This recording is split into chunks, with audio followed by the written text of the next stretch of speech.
بسم اللہ الرحمن الرحیم۔ اسلام انسانیت کے لیے رحمت نہ کہ زحمت۔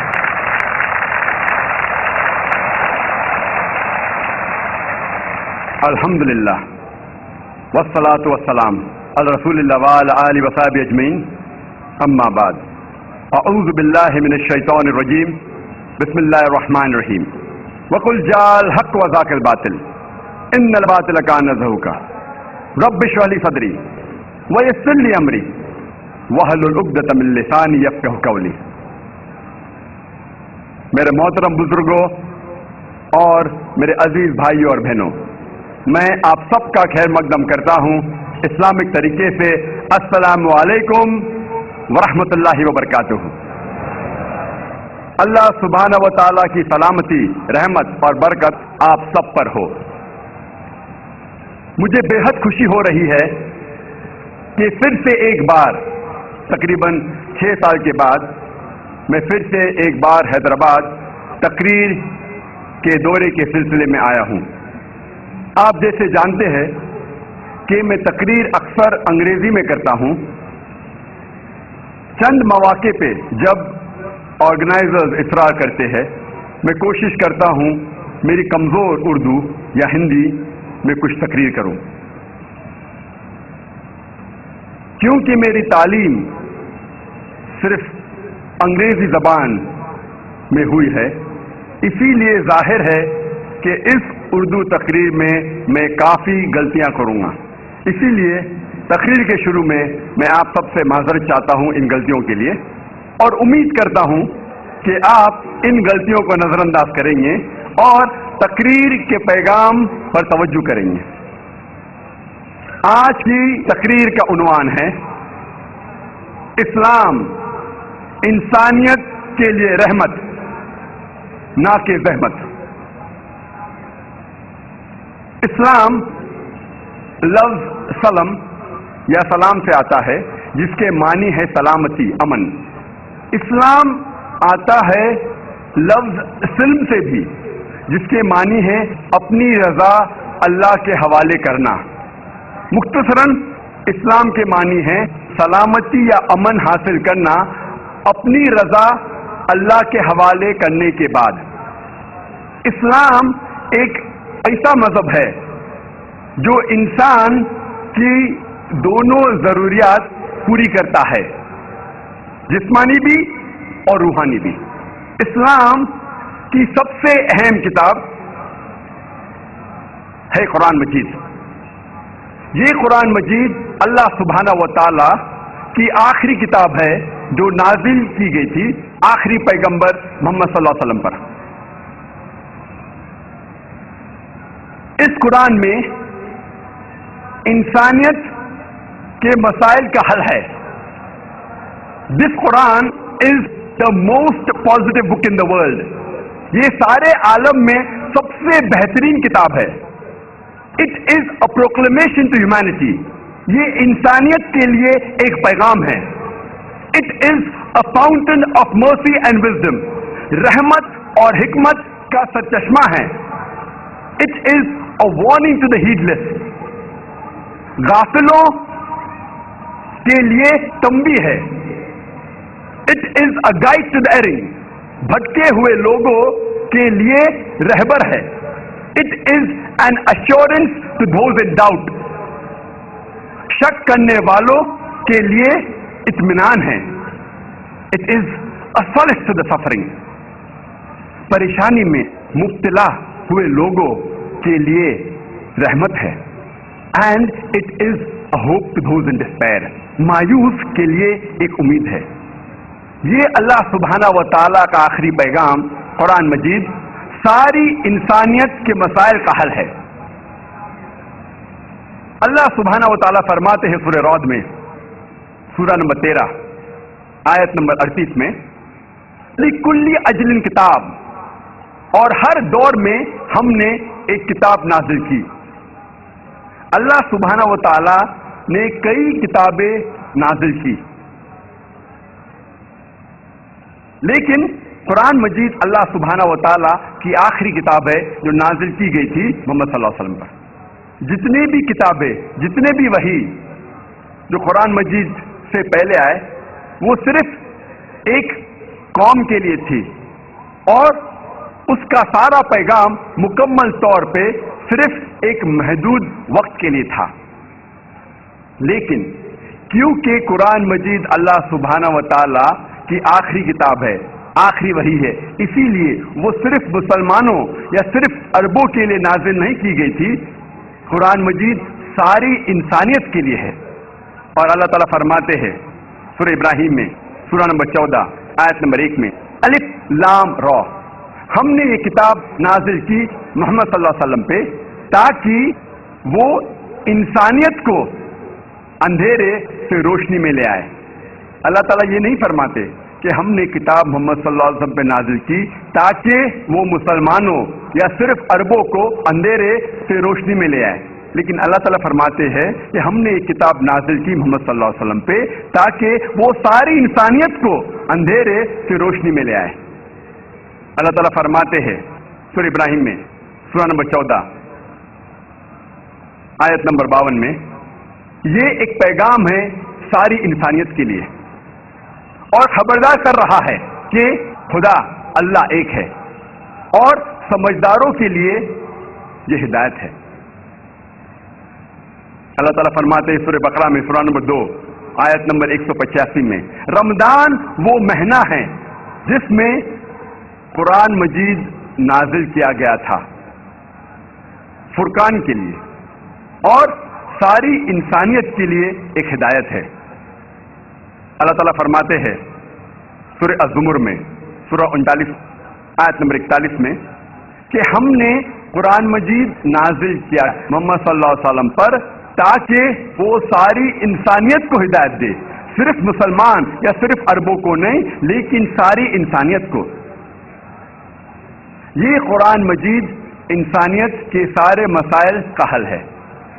اور اللہ تعالیٰ فرماتے ہیں سورہ فاطر میں سورہ نمبر 35 آیت نمبر 24 میں وَإِن مِّنْ أُمَّةٍ إِلَّا خَلَا فِيهَا النَّذِيرُ، نہیں ہے کوئی قوم جس میں ہم نے خبردار کرنے والا نہیں بھیجا۔ اللہ تعالیٰ فرماتے ہیں سورہ رعد میں سورہ نمبر 13 آیت نمبر 7 میں وَلِكُلِّ قَوْمٍ هَادٍ، اور ہر قوم میں ہم نے ہدایت کی راہ دکھانے والا بھیجا،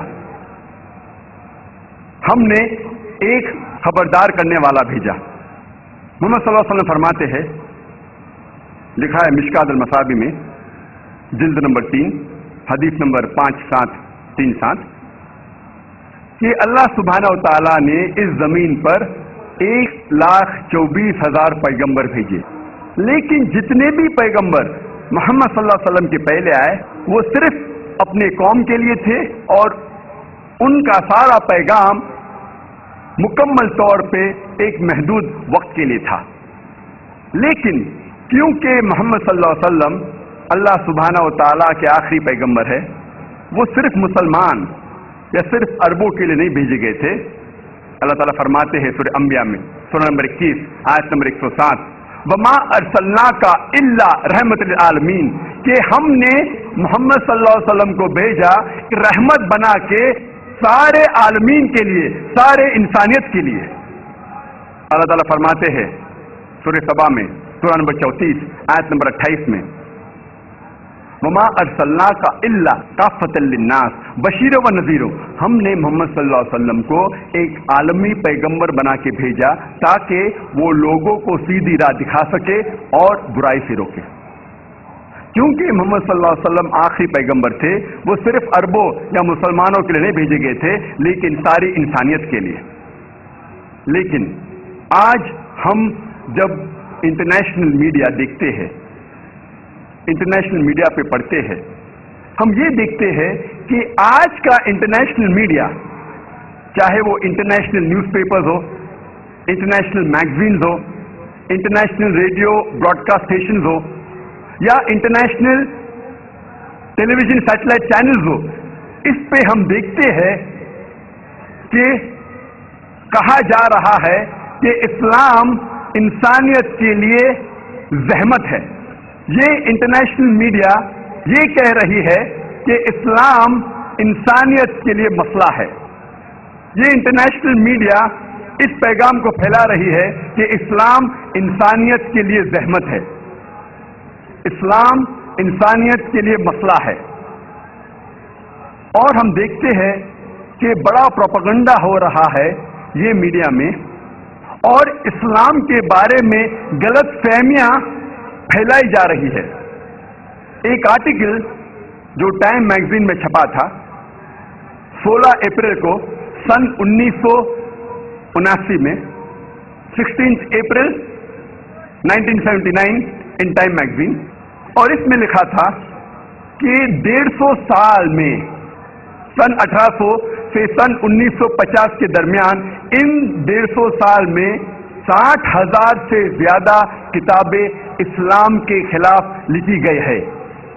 60,000 سے زیادہ اسلام کے خلاف کتابیں لکھی گئی ہے. اس کا مطلب ہر روز ایک سے زیادہ کتاب لکھی گئی ہے ان 150 سال میں, اور اس کے بعد یہ تعداد بڑھتی جا رہی ہے. اور خصوصاً 11 سپٹمبر 2001 کے بعد یہ تعداد کئی گنا بڑھ گئی ہے. ہر روز کئی کتابیں لکھی جا رہی ہے اسلام کے خلاف اور محمد صلی اللہ علیہ وسلم کے خلاف. اور میڈیا کئی اسٹریٹجیز استعمال کرتی ہے اسلام کو بدنام کرنے کے لیے. اکثر یہ media they pick up the black sheep of the community. جو لوگ نام کے مسلمان ہیں اپنی زندگی میں اسلام پر عمل نہیں کرتے, ان لوگوں کو میڈیا ہائی لائٹ کرتی ہے اور بتاتی ہے کہ یہ عام مسلمان ہیں. اکثر مسلمان اس طریقے کے ہوتے ہیں. They pick up the black sheep of the community and portray them like exemplary Muslim. اور ہر مذہب میں کئی لوگ ہیں, اور اسلام میں بھی کچھ لوگ ہیں جو اپنے مذہب پر عمل نہیں کرتے. میڈیا ان لوگوں کو ٹارگٹ کرتی ہے اور میڈیا میں ہائی لائٹ کیا جاتا ہے کہ اکثر مسلمان ایسے ہوتے ہیں. اگر ایک نئی گاڑی مارکیٹ میں لانچ ہوتی ہے, مثال کے طور پہ مرسیڈیز 500 SEL, ایک نئی ماڈل مرسیڈیز کی لانچ ہوتی ہے, اور آپ جاننا چاہتے ہیں کہ یہ گاڑی کتنی اچھی ہے, اور اس گاڑی کے اسٹیئرنگ ویل کے پیچھے ایک ایسے شخص کو بٹھاتے ہیں جو گاڑی چلانا جانتا ہی نہیں, ڈرائیونگ جانتا ہی نہیں. وہ شخص گاڑی کو چلاتے سمے گاڑی کا ایکسیڈنٹ کر دیتا ہے, گاڑی کو ٹھوک دیتا ہے. میں یہ جاننا چاہتا ہوں آپ کس کو ذمہ دار ٹھہرائیں گے, کس کو قصوروار ٹھہرائیں گے, مرسیڈیز گاڑی کو یا ڈرائیور کو؟ بٹ نیچرل آپ ڈرائیور کو قصوروار ٹھہرائیں گے, ذمہ دار ٹھہرائیں گے. اگر آپ یہ دیکھنا چاہتے ہیں کہ گاڑی کتنی اچھی ہے, آپ کو اس کے اسپیسیفکیشن, اس گاڑی کے بارے میں تحقیق کرنا چاہیے. اس کا پک اپ کیا ہے, اس گاڑی کا ایوریج کیا ہے, اس کے گیئرز کتنے ہیں, اس کی اسپیڈ کتنی ہے, اس کے سیفٹی میجرز کیا ہے. اسی طریقے سے اگر آپ کو اسلام کے بارے میں جاننا ہے تو آپ مسلمانوں کو مت دیکھیے, آپ اسلام کے کتابوں کی تحقیق کیجیے. اور اسلام کی بنیادی کتاب ہے قرآن مجید اور محمد صلی اللہ علیہ وسلم کی صحیح حدیث. اگر آپ اسلام کو جاننا چاہتے ہیں تو قرآن مجید کو پڑھیے اور محمد صلی اللہ علیہ وسلم کی صحیح حدیث کو پڑھیے, پھر آپ کو پتہ لگے گا اسلام کیسا مذہب ہے. اگر آپ گاڑی کو ٹیسٹ ڈرائیو کرنا چاہتے ہیں تو ایسے ایکسپیرینس ایکسپرٹ ڈرائیور کو گاڑی کے اسٹیئرنگ ویل کے پیچھے بٹھائیے جو ڈرائیونگ جانتا ہے. اگر آپ کو ایک اچھے مسلمان کو دیکھنا ہے تو سب سے بہترین ایگزامپل, سب سے بہترین مثال ہے محمد صلی اللہ علیہ وسلم.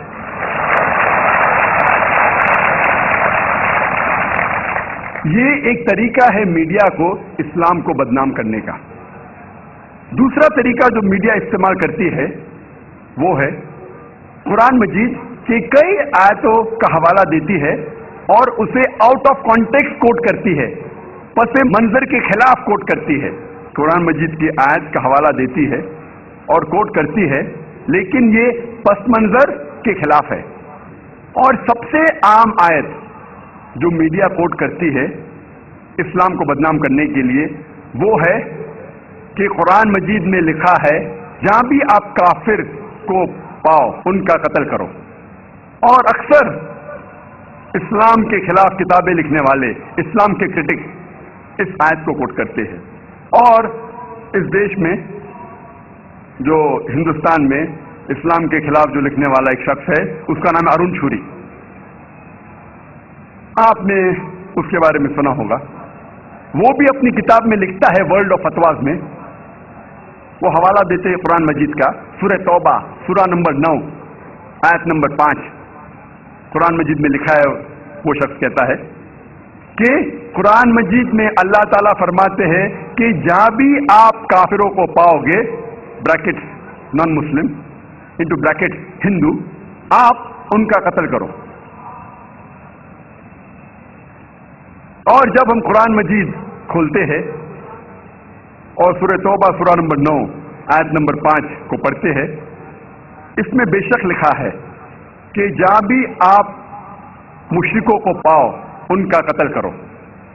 لیکن یہ آؤٹ آف کانٹیکسٹ ہے، پس منظر کے خلاف ہے. پس منظر جاننے کے لیے، کانٹیکسٹ جاننے کے لیے ہمیں پڑھنا چاہیے سورہ توبہ سورہ نمبر 9 آیت نمبر 1 سے. آیت نمبر 1 2 3 4 5 میں اللہ سبحانہ تعالیٰ فرماتے ہیں کہ ایک صلح تھی، امن تھا، سمجھوتا تھا مسلمان اور مشرکین مکہ کے درمیان، اور یہ صلح ایک طرفہ مشرکین مکہ نے توڑ دیا. اللہ سبحانہ و تعالیٰ آیت نمبر 5 سورہ توبہ سورہ نمبر 9 میں فرماتے ہیں مشرکین مکہ سے کہ اگر آپ 4 مہینوں میں اپنے آپ کو نہیں سدھاریں گے تو اعلان جنگ. کیونکہ ان مشرکینوں نے صلح کو توڑ دیا تھا. اور اس کے بعد جب جنگ ہوتی ہے، اللہ سبحانہ و تعالیٰ سورہ توبہ سورہ نمبر 9 آیت نمبر 5 میں جنگ کے میدان میں فرماتے ہیں کہ جہاں بھی آپ مشرک کو پاؤ ان کا قتل کرو. یہ جنگ کے میدان میں اللہ تعالیٰ مسلمانوں سے کہہ رہے ہیں. یہ عام بات ہے کہ کوئی بھی سپہ سالار اپنے سپاہی کی ہمت افزائی کے لیے یہ نہیں کہیں گا کہ آپ ڈر جاؤ، آپ بھاگ جاؤ. جب بھی آپ دشمن کو دیکھیں گے تو ڈر کے بھاگ جاؤ. کوئی بھی سپہ سالار اپنے سپاہیوں کو ہمت افزائی کے لیے یہی کہیں گا کہ جب بھی آپ دشمن کو جنگ کے میدان میں دیکھیں گے ڈریے مت، ان سے لڑو، ان کا قتل کرو. اسی پس منظر میں اللہ سبحانہ و تعالیٰ مسلمانوں سے کہتے ہیں جب بھی دشمن، جب بھی کافر میدان جنگ میں آتے ہیں آپ سے لڑنے کے لیے تو آپ ڈریے مت، آپ ان کا قتل کرو. آپ ڈریے مت، آپ ان کا قتل کیجیے. تو یہ جنگ کے میدان میں ہیں. اللہ سبحانہ و تعالیٰ مسلمانوں سے کہتے ہیں جب دشمن آپ کا سامنا کرتے ہیں میدان جنگ میں تو ان کا قتل کیجیے. مثال کے طور پہ اگر یو ایس اے اور ویتنام لڑ رہے ہیں اور یو ایس کے آرمی جنرل یا پریزیڈنٹ آف یو ایس اے کہتے ہیں اپنے سپاہیوں سے جنگ کے میدان میں کہ جہاں بھی آپ ویتنامیز کو پاؤ ان کا قتل کرو. اگر میں یہ آج کی تاریخ میں کہوں گا کہ یو ایس پریزیڈنٹ آج کہتے ہیں کہ جہاں بھی آپ ویتنامیز کو پاؤ ان کا قتل کرو، میں انہیں قصائی ثابت کروں گا. یہ کانٹیکسٹ میں ہے جنگ کے میدان میں. اور ہم دیکھتے ہیں، میں پوچھتا ہوں ارون شوری سے کہ ایک بھی مسلمان نے ارون شوری کو قتل کرنے کی کوشش کی؟ کبھی پڑھا آپ نے؟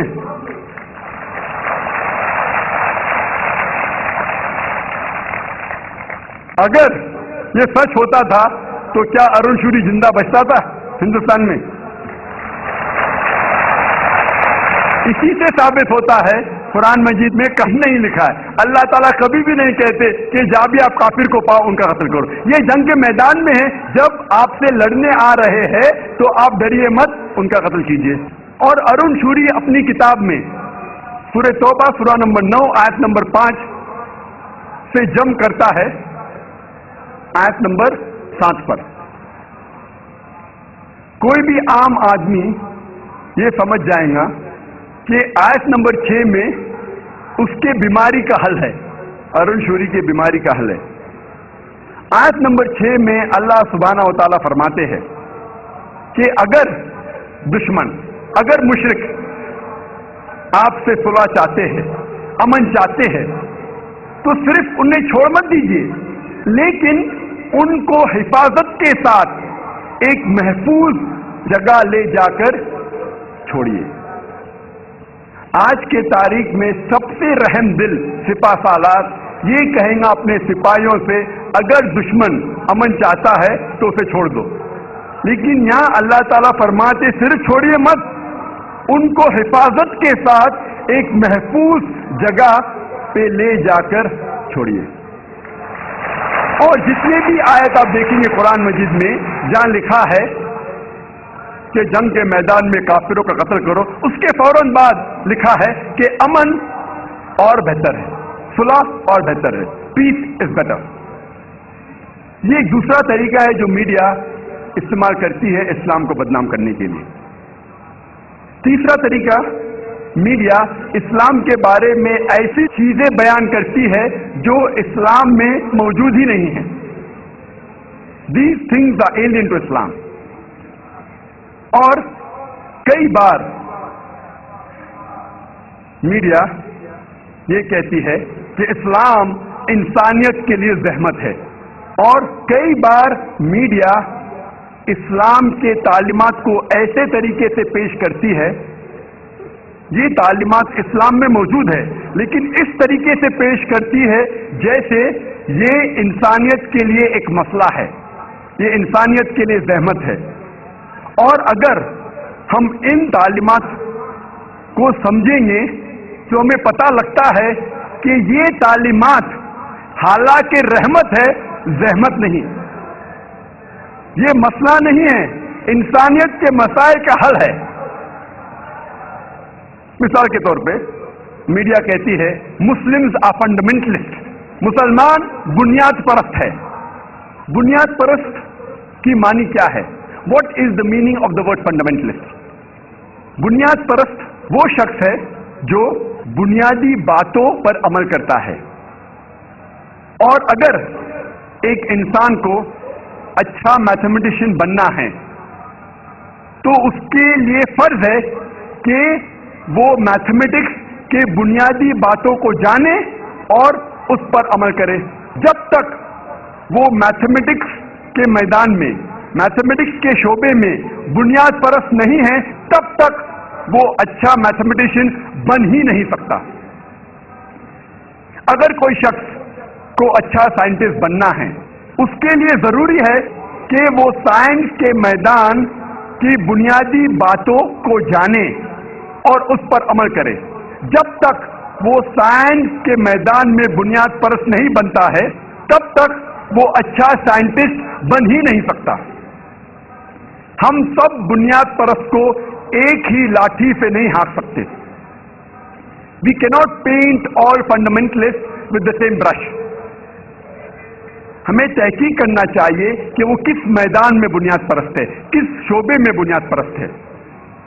مثال کے طور پہ اگر کوئی شخص بنیاد پرست چور ہے، اس کا پیشہ ہے چوری کرنا، وہ شخص معاشرے کے لیے اچھا انسان، وہ ایک اچھا بنیاد پرست نہیں ہے.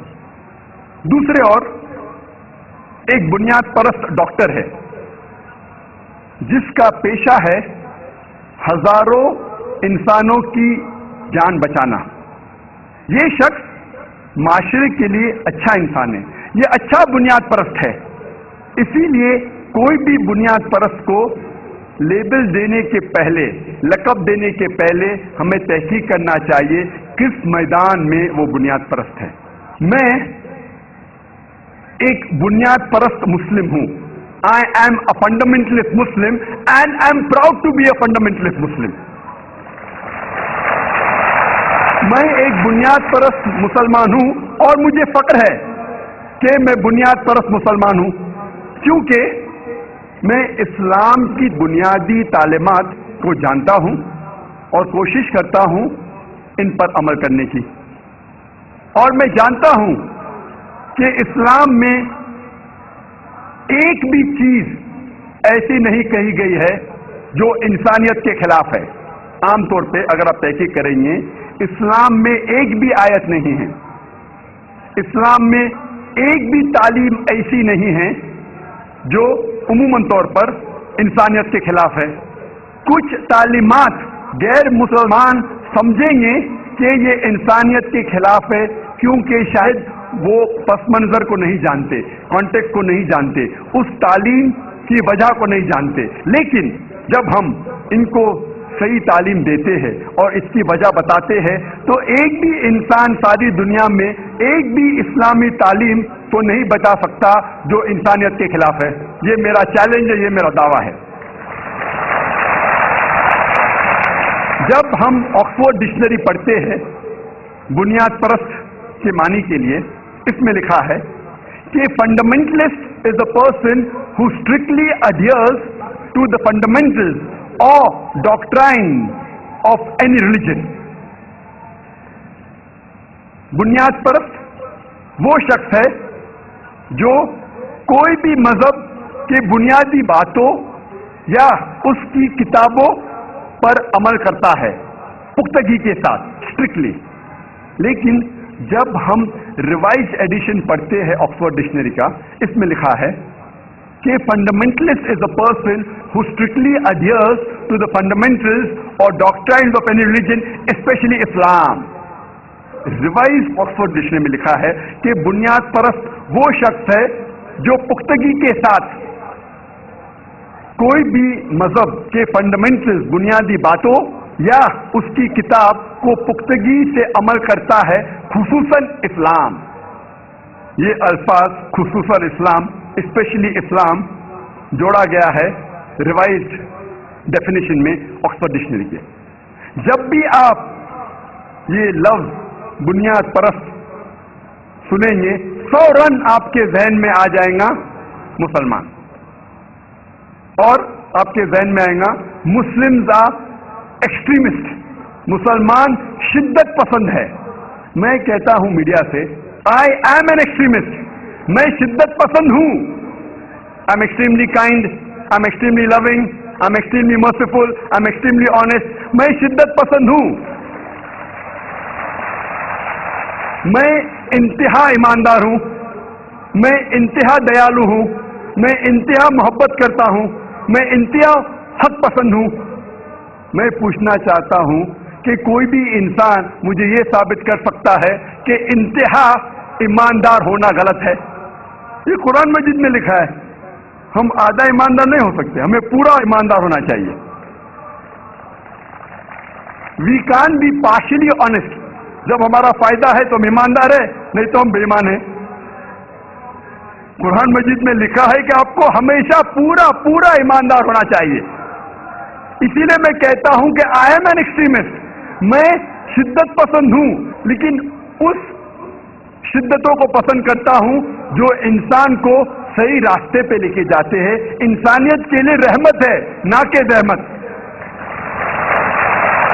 اکثر ہم دیکھتے ہیں کہ مسلمان گھبرا جاتے ہیں اور کہتے I am not a fundamentalist, میں بنیاد پرست نہیں ہوں، میں شدت پسند نہیں ہوں. وہ گھبرا جاتے ہیں. میں کہتا ہوں ٹرن دا ٹیبلز اوور، بازی کو پلٹو. کب تک آپ ڈریں گے؟ اور ساری دنیا میں میں ہمیشہ کہتا ہوں کہ میں بنیاد پرست ہوں، میں شدت پسند ہوں، اور جب تک آپ بنیاد پرست نہیں ہوگے تب تک آپ اچھے مسلمان بن ہی نہیں سکتے. اگر سارے انسان اس دنیا میں بنیاد پرست مسلمان بن جائیں گے تو انشاءاللہ دنیا میں امن ہو جائے گا. جب میڈیا کہتی ہے اسلام انسانیت کے لیے زحمت ہے. حالانکہ اگر آپ تحقیق کریں گے اور صحیح طریقے سے اسلام کو عمل میں لائیں گے تو اسلام انسانیت کے لیے رحمت ہے. جو میڈیا کہتی ہے کہ یہ فنڈامنٹلسٹ لوگ پرابلم کر رہے ہیں, مسئلہ کھڑا کر رہے ہیں انسانیت کے لیے, حالانکہ اگر ہر انسان فنڈامنٹلسٹ مسلم, بنیاد پرست مسلمان بن جائے گا تو انسانیت کے سارے مسائل حل ہو جائیں گے. اگر ہر انسان ایک ایکسٹریمسٹ مسلم, ایک انتہا پسند, شدت پسند مسلم بن جائے گا ہر انسان, تو انشاءاللہ دنیا میں صرف امن اور سلامتی رہیں گی. میڈیا کہتی ہے کہ مسلم آر ٹیررسٹ, مسلمان دہشت گرد ہے. میں کہتا ہوں کہ ہر مسلم کو دہشت گرد ہونا چاہیے. Every Muslim should be a terrorist. دہشت گرد کے معنی کیا ہے؟ دہشت گرد مطلب اگر کوئی انسان دوسرے انسان کے دل میں دہشت پیدا کرتا ہے تو اسے کہتے ہیں دہشت گرد. مثال کے طور پہ جب بھی کوئی چور پولیس کو دیکھتا ہے تو اس کے دل میں دہشت پیدا ہوتی ہے, تو اس چور کے لیے پولیس دہشت گرد ہے. اسی طریقے سے ہر چور جب مسلمان کو دیکھتا ہے تو اس کے دل میں دہشت پیدا ہونا چاہیے. جب بھی کوئی آدمی بلاತ್ಕಾರ کرتا ہے اور مسلمان کو دیکھتا ہے اس کے دل میں دہشت پیدا ہونا چاہیے. جب بھی کوئی انسان غلط کام کرتا ہے اور مسلمان کو دیکھتا ہے اس کے دل میں دہشت پیدا ہونا چاہیے. اس پس منظر میں, اس کانٹیکسٹ میں ہر مسلمان کا فرض ہے کہ وہ دہشت گرد بنے. قرآن کی آیت ہے سورہ انفال میں, سورہ نمبر 8 آیت نمبر 60 میں, کہ ایسے لوگ جو معاشرے کے خلاف ہے, انسانیت کے خلاف ہے, ان کے دل میں دہشت پیدا کرو. میں جانتا ہوں کہ عام طور پہ دہشت گرد اسے کہتے ہیں جو ایک معصوم انسان کے دل میں دہشت پیدا کرتا ہے. اس کانٹیکسٹ میں, اس پس منظر میں کوئی بھی مسلمان کوئی بھی معصوم انسان کے دل میں کبھی بھی دہشت نہیں پیدا کرنا چاہیے. صرف وہ لوگ جو انسانیت کے خلاف ہے, مثال کے طور پہ چور,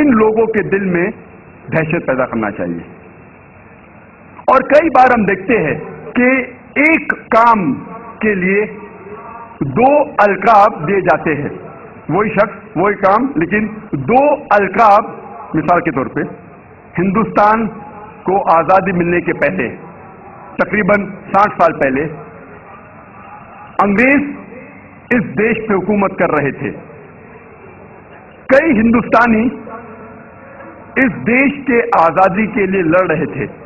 یہ لوگ کو انگریز گورنمنٹ کہتی تھی کہ یہ دہشت گرد ہے, دیز آر ٹیررسٹ. لیکن ہم عام ہندوستانی ان لوگوں کو کہتے تھے دیش بھکت, پیٹریوٹ. وہی شخص وہی کام, ٹو ڈفرنٹ لیبل, دو القاب. اگر ہم برٹش حکومت, انگریز حکومت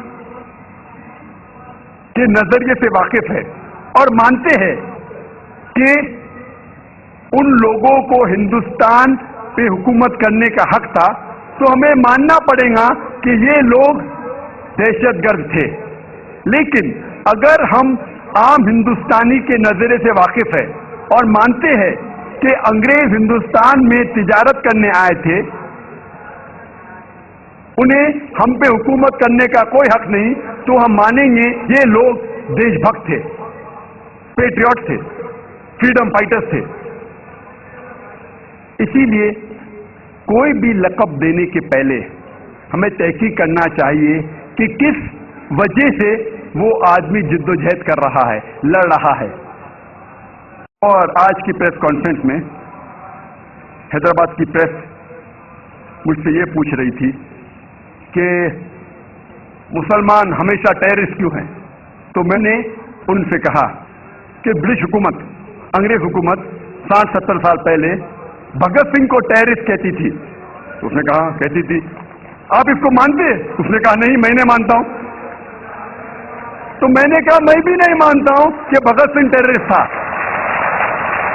میں بھی نہیں مانتا ہوں کہ بھگت سنگھ دہشت گرد تھا. تو میں نے اس سے پوچھا اس ٹائم جب انگریز کہتے تھے کہ بھگت سنگھ ٹیررسٹ ہے، آپ ان کی باتوں کو نہیں مانے، آج جب وہ کہتے ہیں کہ مسلمان ٹیررسٹ ہے، آج آپ کیوں ان کی بات کو مانتے؟ تو وہ رپورٹر ہنسنے لگا. تو میں نے کہا کیونکہ آپ ہندوستان کے بارے میں جانتے ہیں، آپ مسلمان کے بارے میں نہیں جانتے. آپ یہ نہیں جانتے کہ جو western media, American press, British press مسلمان کو ٹیررسٹ کہہ رہی ہے، آپ ان کے بارے میں ان کے پس منظر، ان کے کانٹیکٹ کو نہیں جانتے، ان کے حالات کو نہیں جانتے. اور آپ ایسی مثال عالمی ہسٹری میں کئی بار دیکھیں گے. مثال کے طور پہ 19ویں صدی میں، ان دا 19th century 1875 میں امریکن ریولیوشن تھا. انگریز لوگ امریکہ پر حکومت کر رہے تھے. کئی امریکن اپنی دیش کی آزادی کے لیے لڑ رہے تھے، اور برٹش حکومت ان لوگوں کو ٹیررسٹ کہتی تھی. اور سب سے نمبر 1 ٹیررسٹ برٹش حکومت کے لیے اس وقت تھا جارج واشنگٹن. یہی نمبر 1 ٹیررسٹ جو انگریز حکومت کہتی تھی، چند سال بعد وہ بن جاتا ہے USA کا پریزیڈنٹ. آپ سوچ سکتے ہیں نمبر 1 ٹیررسٹ USA کا پریزیڈنٹ بن جاتا ہے. اور یہ رول ماڈل ہے، گاڈ فادر ہے. باقی سب پریزیڈنٹ جتنے بھی آتے ہیں وہ اسے رول ماڈل سمجھتے ہیں، انکلوڈنگ جارج بش. آپ سوچ سکتے ہیں ٹیررسٹ USA کا پریزیڈنٹ، سب سے پہلا پریزیڈنٹ، اور یہ رول ماڈل ہے باقی سب پریزیڈنٹ کے لیے. ایسی مثال آپ کئی پیش کر سکتے ہیں. اور جو لوگ انگریز جب امریکن کو ٹیررسٹ کہتی تھی چند سال پہلے، آج ان کے سب سے پیارے دوست ہیں. یعنی انگریز حکومت ٹیررسٹ سے دوستی رکھتی ہے. ایسے کئی مثال آپ دیکھیں گے. ہم جانتے ہیں کہ پہلے گورے لوگ ساؤتھ افریقہ پر حکومت کرتے تھے. اسے کہتے تھے وائٹ اپارتھائڈ گورنمنٹ، گورے کی حکومت. اس وقت یہ حکومت نے نیلسن منڈیلا کو پکڑ کے 25 سال سے زیادہ رابن آئلینڈ میں قید رکھا تھا، اور کہتی تھی ساؤتھ افریقہ کا ٹیررسٹ نمبر 1 ہے نیلسن منڈیلا. جب ساؤتھ افریقہ کو فریڈم ملتا ہے، فوراً بعد یہ ٹیررسٹ نمبر 1 کو رہا کیا جاتا ہے اور اس کو بنایا جاتا ہے پریزیڈنٹ آف ساؤتھ افریقہ. اور چند سال بعد یہی شخص نیلسن منڈیلا کو ایوارڈ ملتا ہے نوبل پرائز فار پیس. آپ سوچ سکتے ہیں ٹیررسٹ نمبر 1 کو کچھ سال بعد ملتا ہے نوبل پرائز فار پیس. ایسا نہیں کہ وہ پہلے دہشت گرد تھا اور اس نے کچھ برا کام کیا اور بعد میں سدھر گیا اور انسانیت کے لیے اچھا کام کیا. وہی کام کے لیے جسے اسے ٹیررسٹ کہا جاتا تھا، اسی کام کے لیے اس کو ملتا ہے چند سال بعد نوبل پرائز فار پیس. یہ سارا میڈیا کا کھیل ہے. Media can make day into night, black into white, hero into a villain, villain into a hero. رات کو دن کر سکتا ہے میڈیا. چور کو ہیرو بنا سکتا ہے، اچھے کو برا بنا سکتا ہے، برے کو اچھا. کون سا میڈیا پاور میں ہے اس طریقے سے اس کو لقب دیا جاتا ہے. تو اسی لیے جو بھی آپ لقب کسی سے سنتے ہیں اسے مان مت لو، تحقیق کرو کس وجہ سے وہ شخص، وہ انسان جد و جہد کر رہا ہے، کس وجہ سے وہ انسان لڑ رہا ہے. تو میری درخواست ہے سارے انسانوں سے، سارے غیر مسلمانوں سے، کہ کم از کم آپ بلائنڈلی آنکھ بند کر کے جو بھی آپ کو سننے میں آتا ہے اسے مان مت لو. قرآن مجید میں لکھا ہے سورہ حجرات میں، سورہ نمبر 49 آیت نمبر 6 میں، جب بھی کوئی چیز آپ کے پاس آتی ہے, کوئی بھی کچھ کہتا ہے, اس کی تحقیق کرو دوسرے کو پہنچانے کے پہلے. اگر ایسے ٹیررسٹ جو لوگ انسانیت کے خلاف ہے, ان کے دل میں اگر دہشت پیدا کرنے والے لوگ, ہر انسان اگر صحیح مسلم ٹیررسٹ, جس طریقے سے قرآن کہتا ہے کہ جو لوگ انسانیت کے خلاف ہیں ان کے دل میں دہشت پیدا کرو, اگر ہر انسان ایسا اسلامک ٹیررسٹ بن جائے تو زحمت دنیا سے مٹ جائیں گی, صرف رحمت رہیں گی, صرف امن رہیں گا. میڈیا کہتی ہے کہ اسلام از این انٹالرنٹ ریلیجن. اسلام ایک متعصب مذہب ہے, متعصب, انٹالرنٹ, برداشت کرنے کی قوت نہیں ہے. اس مذہب کو جو مانتے ہیں وہ برداشت کرنے کی ان لوگوں میں قوت نہیں, انٹالرنٹ, متعصب لوگ ہیں. میں کہتا ہوں Islam is intolerant towards dishonesty, towards crime, towards injustice. It is intolerant towards victimization, towards racism. اسلام متعصب ہے, متعصب ہے ڈسآنیسٹی سے, بےایمانی سے, متعصب ہے ریسزم سے, متعصب ہے کرائم سے. جو آج کے معاشرے, جو ویسٹرن میڈیا ہے, جو ویسٹرن معاشرہ ہے, مغربی تہذیب جو سمجھتی ہے اچھا ہے اور ہم سمجھتے ہیں وہ غلط ہے, برا ہے, ان چیزوں سے متاثر ہے ہم. جو وہ سمجھتے ہیں کہ ان کے لیے فائدہ مند ہے, ہم سمجھتے ہیں یہ سوسائٹی کے لیے, معاشرے کے لیے بری چیز ہے.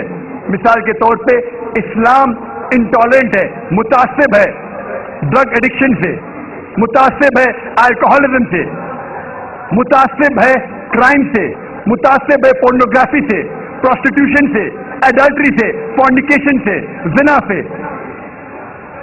جو مغربی تہذیب سمجھتی ہے انسانیت کے لیے اچھا ہے شراب پینا, ڈرگ لینا, پورنوگرافی, پروسٹیٹیوشن, زنا کرنا, جو مغربی تہذیب سمجھتی ہے اچھا ہے, ہم ان چیزوں سے متاثر ہے. Islam is intolerant to the evils of society. اگر ہر انسان اس طریقے سے انٹالرنٹ رہے گا, انشاءاللہ اس دنیا میں امن رہے گا. جو میڈیا کہتی ہے کہ انسانیت کے لیے مسئلہ ہے, حالانکہ یہ انسانیت کے لیے حل ہے. اکثر ہم دیکھتے ہیں سارے مذہب اکثر اچھی باتیں سکھلاتے ہیں, لیکن اسلام اچھی باتیں سکھلانے کے علاوہ ایک طریقہ بتاتا ہے کس طریقے سے اس کو معاشرے میں عمل میں لا سکے. مثال کے طور پر ہر مذہب یہ سکھلاتا ہے کہ چوری کرنا غلط ہے. ہندوازم کہتا ہے چوری کرنا غلط ہے, عیسائیت کہتی ہے چوری کرنا غلط ہے, اسلام بھی کہتا ہے چوری کرنا غلط ہے. لیکن اسلام میں یہ کہنے کے علاوہ کہ چوری کرنا غلط ہے, حرام ہے, اسلام میں ایک طریقہ بتایا گیا ہے کس طریقے سے معاشرے میں چوری کو مٹایا جا سکتا ہے. اسلام میں ایک سسٹم ہے زکوٰۃ کا. ہر امیر شخص جس کے پاس 85 گرام سونے سے زیادہ بچت ہے, اس کے لیے فرض ہے کہ ہر قمری سال وہ 2.5% اس بچت کا خیرات میں دے, زکوٰۃ میں دے. اگر دنیا کا ہر امیر انسان اپنی بچت کا 2.5% خیرات کرے, زکوٰۃ میں دے, غریبی دنیا سے مٹ جائیں گی. کوئی بھی انسان بھوک کے مارے نہیں مرے گا.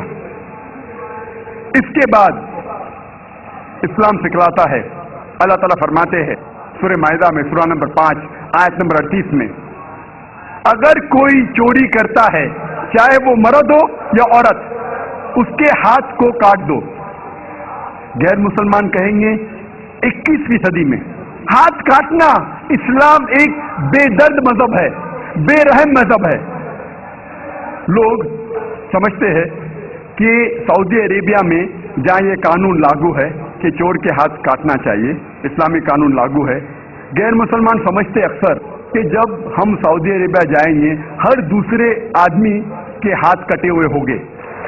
میں سعودی عربیہ کئی بار گیا ہوں، میں نے اپنی زندگی میں ایک بھی آدمی کو ہاتھ کٹے ہوئے نہیں دیکھا۔ کچھ لوگوں کے ہاتھ کٹتے ہیں چوری کرنے کے بعد، لیکن اتنا عام نہیں جتنا غیر مسلمان سمجھتے ہیں کہ ہر دوسرے آدمی کے ہاتھ کٹے ہوں گے۔ یہ قانون اتنا سخت ہے کہ چور لاکھ بار سوچے گا چوری کرنے کے پہلے تو ہاتھ کاٹنے کی ضرورت ہی نہیں پڑے گی۔ قانون اتنا سخت ہے کہ چور لاکھ بار سوچے گا اگر میں چوری کیا اور پکڑا جاؤں گا تو ہاتھ کاٹے جائیں گے۔ باقی لا کے اندر، باقی کوڈ کے اندر کیا، جج کو اب برائب دو، گھوس دو، رشوت دو، لائر کو رکھو، اکثر چھوٹ جائیں گے۔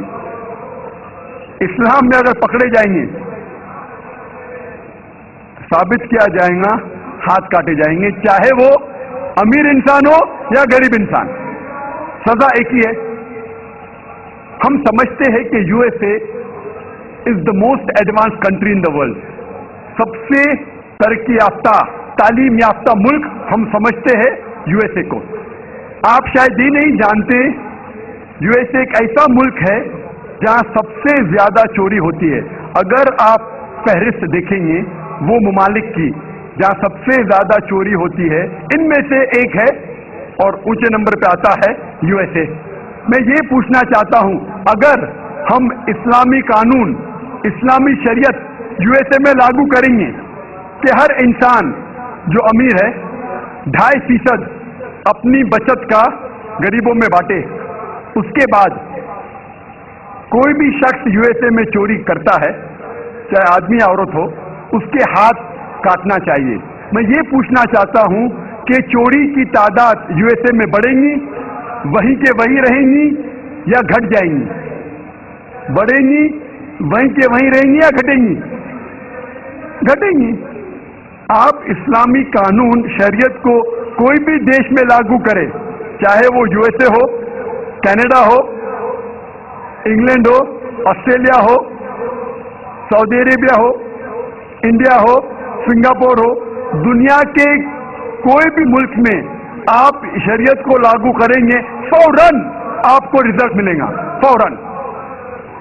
تو اسلام اچھے باتیں سکھانے کے علاوہ ایک طریقہ بتاتا ہے کس طریقے سے یہ اچھی بات کو معاشرے میں عام کیا جائے اور عمل میں لے آ سکے۔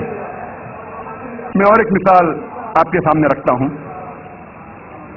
اکثر سب مذہب میں سکھایا جاتا ہے کہ عورتوں کو چھیڑنا نہیں چاہیے، عورتوں کا بلاತ್ಕಾರ نہیں کرنا چاہیے، زنا بالجبر نہیں کرنا چاہیے۔ ہندوازم میں سکھایا جاتا ہے، عیسائیت میں سکھایا جاتا ہے، اسلام میں بھی۔ لیکن اسلام میں اس کے علاوہ صرف یہ نہیں کہا جاتا ہے کہ عورتوں کو چھیڑو مت، ان کا بلاತ್ಕಾರ، زنا بالجبر مت کرو، لیکن یہ بھی دکھلایا جاتا ہے کس طریقے سے معاشرے میں ایسا ماحول پیدا کیا جائے کہ کوئی بھی شخص کوئی بھی عورت کو نہیں چھیڑے گا۔ بلاತ್ಕಾರ کرنے کی بات تو دور ہے، چھیڑے گا ہی نہیں۔ اسلام میں حجاب ہے۔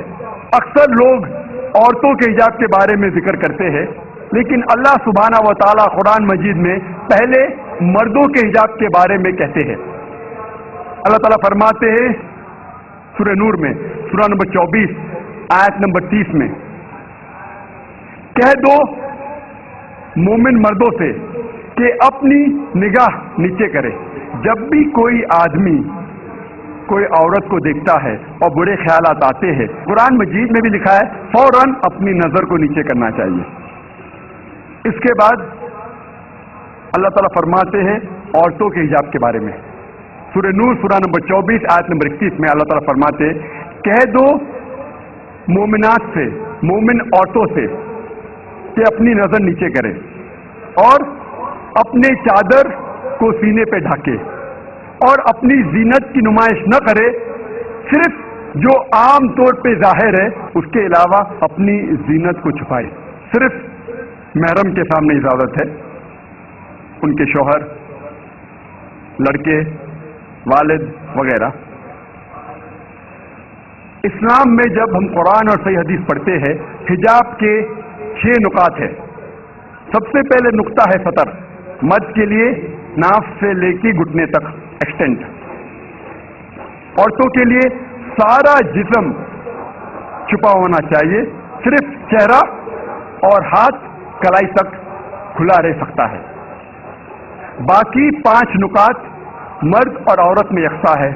دوسرا نقطہ، کپڑے اتنے مہین نہیں ہونا چاہیے، اتنے پتلے نہیں ہونا چاہیے جس کے تھرو آپ دیکھ سکیں. تیسرا نقطہ، کپڑے اتنے چست نہیں ہونا چاہیے کہ انسان کا ڈھانچہ دکھے. چوتھا نقطہ، کپڑے اتنے بھڑکیلے نہیں ہونا چاہیے کہ دوسرا جنس اس سے متاثر ہو جائے، اٹریکٹ دی اپوزٹ سیکس. پانچواں نقطہ، کپڑے دوسرے جنس کے نہیں پہننا چاہیے. اور چھٹا نقطہ، دوسرے مذہب کی نشانی والے کپڑے مت پہنیے. یہ 6 نکات ہے. اس کے بعد اللہ تعالیٰ فرماتے ہیں سورہ احزاب میں، سورہ نمبر 33 آیت نمبر 59 میں، اے نبی کہہ دو اپنے بیویوں سے، اپنے بیٹیوں سے اور مومنات سے، مومن عورتوں سے، جب بھی وہ باہر جائے تو جلباب اوڑھے، اپنی چادر کو اپنے جسم پہ اوڑھ لے تاکہ لوگ انہیں پہچان سکے اور کوئی بھی انہیں نہیں چھیڑے. قرآن میں حجاب کیوں کیا جاتا ہے لکھا ہے تاکہ لوگ انہیں پہچان سکے اور کوئی بھی شخص انہیں نہیں چھیڑے. مثال کے طور پہ اگر 2 جڑواں بہن جو بہت خوبصورت ہے، یکساں خوبصورت ہے، اگر حیدرآباد کے سڑک پہ چل رہی ہے، دونوں بہن حیدرآباد کے سڑک پہ چل رہی ہے، دونوں خوبصورت ہے، یکساں خوبصورت ہے، جڑواں بہن ہے. ایک بہن پہنی ہوئی ہے اسلامک لباس، اسلامی لباس، سارا جسم ڈھکا ہوا ہے، صرف چہرہ اور ہاتھ کلائی تک کھلے ہیں. دوسری بہن مغربی لباس پہنی ہوئی ہے، منی اسکرٹس اور شارٹس، اور دونوں بہن چل رہے ہیں حیدرآباد کی سڑک پر. کونے پہ ایک لفنگا کھڑا ہے لڑکی کو چھیڑنے کے لیے. میں پوچھنا چاہتا ہوں وہ کس کو چھیڑے گا؟ وہ بہن جو اسلامی لباس میں ہے یا وہ بہن جو مغربی لباس میں ہے، منی اسکرٹس اور شارٹس؟ کس کو چھیڑے گا؟ کس کو چھیڑیں گا؟ وہ بہن جو مغربی لباس پہنی ہوئی ہے، منی اسکرٹس اور شارٹس. قرآن میں اللہ تعالیٰ صحیح فرماتے ہیں کہ حجاب کرو تاکہ لوگ آپ کو پہچان سکے اور کوئی بھی آپ کو نہیں چھیڑے. اور اس کے بعد اسلام کی شریعت یہ کہتی ہے اگر کوئی شخص کسی عورت کا بلاತ್ಕಾರ کرتا ہے اس کے لیے ہے سزائے موت. غیر مسلمان کہیں گے سزائے موت 21ویں صدی میں. کتنا بے درد مذہب ہے اسلام، کتنا بے رحم مذہب ہے اسلام. لیکن جب میں یہ سوال غیر مسلمانوں سے پوچھتا ہوں اور ہزاروں غیر مسلمانوں سے پوچھا ہوں کہ مثال کے طور پہ اگر اللہ نہ کرے، خدا نہ کرے، کوئی آپ کی ماں کا بلاತ್ಕಾರ کرتا ہے اور وہ بلاತ್ಕಾರ کرنے والے کو میں آپ کے سامنے لے آتا ہوں اور آپ کو جج بناتا ہوں، آپ کیا سزا دیں گے اسے؟ 100% غیر مسلمانوں نے کہا کہ میں اسے سزائے موت دوں گا. کچھ غیر مسلمانوں نے کہا میں اسے تڑپا تڑپا کے ماروں گا. تو کون آپ کی والدہ کا بلاತ್ಕಾರ کرتا ہے، زنا بالجبر کرتا ہے، آپ کہتے ہیں کہ سزائے موت. کسی اور کے والدہ کا بلاತ್ಕಾರ کوئی کرتا ہے، آپ کہتے ہیں سزائے موت. غلط ہے. وائی دی ڈبل اسٹینڈرڈ؟ دو طرفہ کیوں؟ اور یو ایس اے ہم سمجھتے ہیں کہ سب سے تعلیم یافتہ ملک ہے، ترقی یافتہ ملک ہے. آپ شاید یہ نہیں جانتے کہ اس ملک یو ایس اے میں سب سے زیادہ بلاತ್ಕಾರ ہوتے ہیں. اگر آپ فہرست دیکھیں گے وہ ممالک کی جس میں سب سے زیادہ بلاತ್ಕಾರ زنا بالجبر ہوتا ہے، اونچے نمبر پہ آتا ہے U S A. 1991 statistics F B I کے رپورٹ کے مطابق